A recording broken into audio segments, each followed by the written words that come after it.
Hi friends, it's me with another video about being vulnerable that my mom's gonna get annoyed that I put on the internet. Let's sit on the floor and talk about our feelings. So I'm 32 years old and I am very, very single.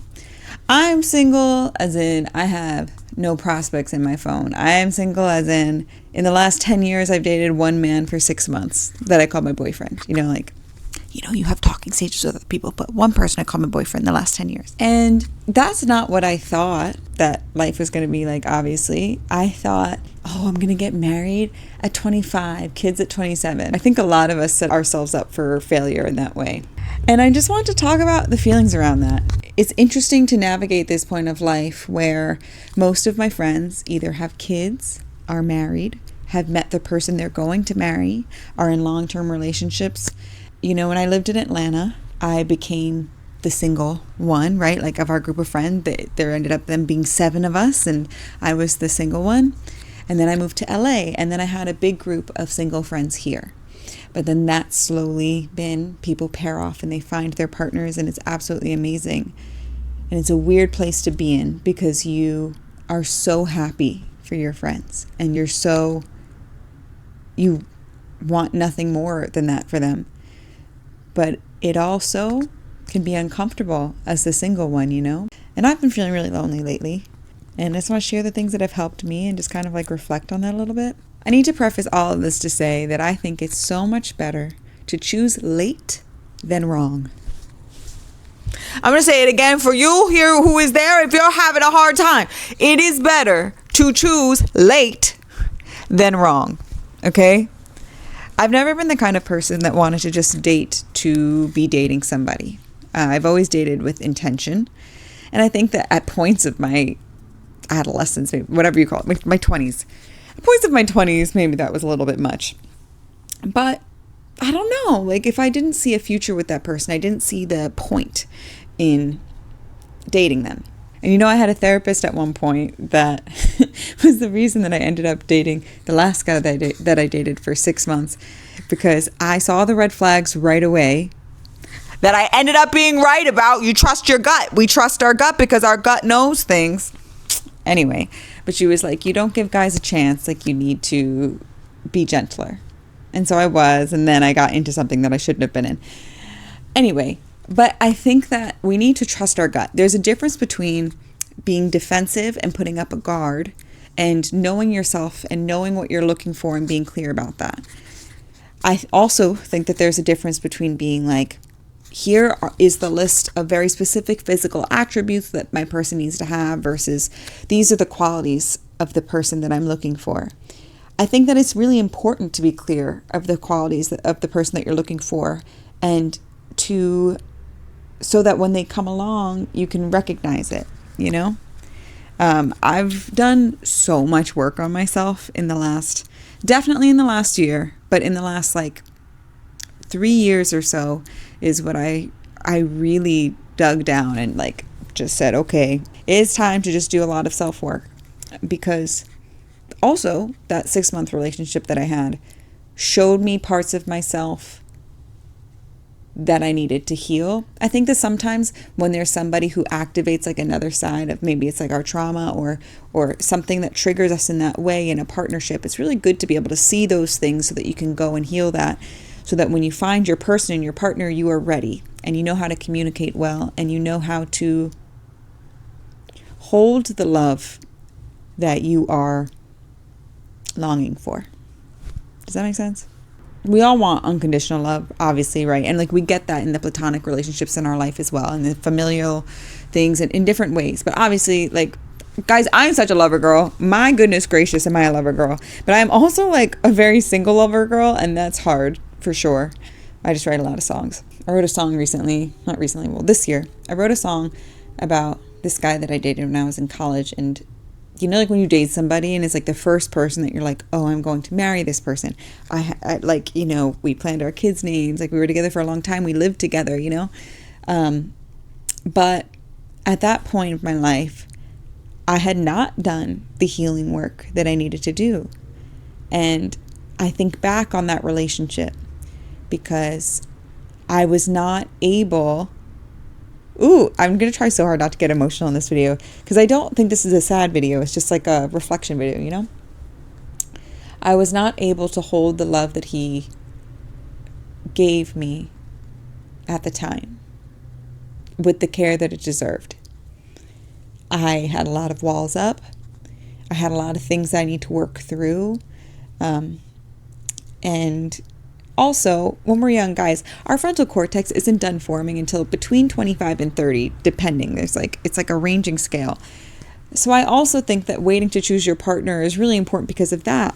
But anyway, yeah, I was reflecting on that a lot. And I absolutely, guys, here's another thing. I do this thing on January 1st every year. Well, I don't know if I'll be able to do it this year because I'll be in New York, so that'll be weird. But normally I do something on January 1st where I go and I take this hike on my own and I journal and I talk to God and I just like write a letter.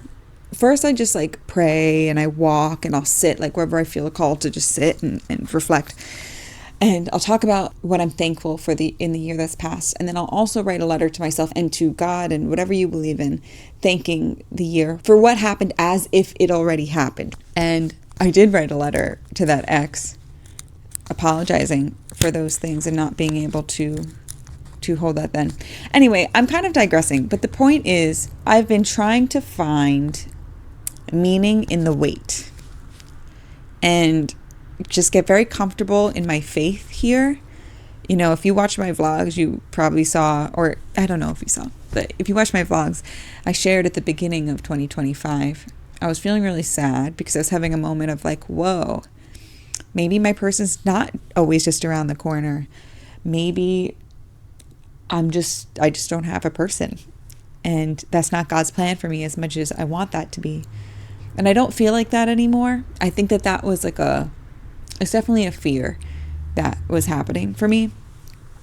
These days, I'm just trying to walk in faith a lot and trust that God has his perfect person for me and his perfect timing. But what's been helping me is just working on me during that meantime. It doesn't mean like the vain things of like being fit or whatever, but it's like making sure that my mental health, that I learn how to communicate well. I learn how to regulate my nervous system. I've spent all year working to regulate my nervous system because I had a really hard time with that before. I've been healing my gut. I've been diving into things that bring me joy. I've just been working to be the fullest version of myself because I don't know, y'all. I trust that my person is special and I that they're looking for me too. And I think my person is extraordinary. And that means that what they're looking for is extraordinary too, you know? I don't know, guys. I'm just a big old lover girl. It's very vulnerable. My mom's going to yell at me for putting this on the internet again. But I just don't care. I think that vulnerability is strength. That same ex that I dated for 6 months, that was scary. He used to always call me weak. And it would bother me so much. I would be like, what the heck? You know these things that I've been through. How could you, knowing me, call me weak? And now that doesn't bother me because I know that my sensitivity is strength. And I think that vulnerability is strength. I hope that maybe something that I'm saying can resonate with you. I don't know. But this is where I am right now. And who knows, like, man, oh man, like it's getting cold out, right? And the holidays are coming. This is like when it starts to be extra hard to be single. At least I think. I also have always dreamed of like being able to, of being able to make holiday traditions with my person and the family that we build and create safe spaces and maybe foster children one day. And yeah. And I think that every time the holidays come around, my brain goes, oh yeah, this is going to be the last time. Like every Valentine's Day, I'm like, oh, this is the last time I'm going to be single. And then another one comes. And then another one comes. But it's better to choose late than wrong. And I trust that my person is going to be worth the wait. And I hope that you trust that too.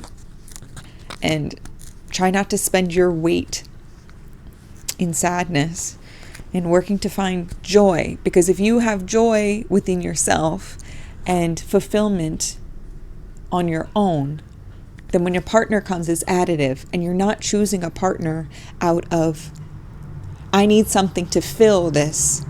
It's like when two wholes can come together, you know? Yeah.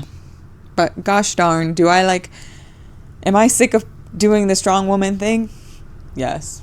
100% Bob. 100% Bob. But I don't know. I'm just going to keep writing a lot of songs about it. I wrote this project called Pensamientos, and it's kind of just like about this whole thing. There's a song called Yet. Everything's in my Patreon if you feel like listening to it. The songs are they're not fully produced out, but they've like really helped me process these things. There's a song called Yet, and it's kind of like my song to my person and like the universe. It's like my manifesty song. I have another song called Who You Are Now on there, and that's the one that I wrote about my college ex. And it's just like, it's sad as heck, right? And I have voice notes in it, and I'm just like a sad lady. I have a song called Fake Flowers in there that I wrote, because I saw this thing on the internet that was about, it said, fake flowers won't grow no matter how much you water them, right? If it's the wrong person, no matter how much you pour into it, it's not going to work out. So anyway, this holiday season, stay warm. And take care of yourself and bake. Maybe make some cookies. Or go see the Christmas lights even if it's on your own. Oh, man. I'm going to Spain. I'll let you guys know how Spain is during this time of year. And, I can't wait to find my person. But, like, could you hurry up? Because it's cold! Thanks so much for watching. This is one of my dreams that I'm putting into reality. So thank you so much for being here. If you like it, helps a lot. Share, subscribe. Maybe check out this one. YouTube thinks that you might like this one. Or maybe check out my music if you haven't. Or maybe another vlog.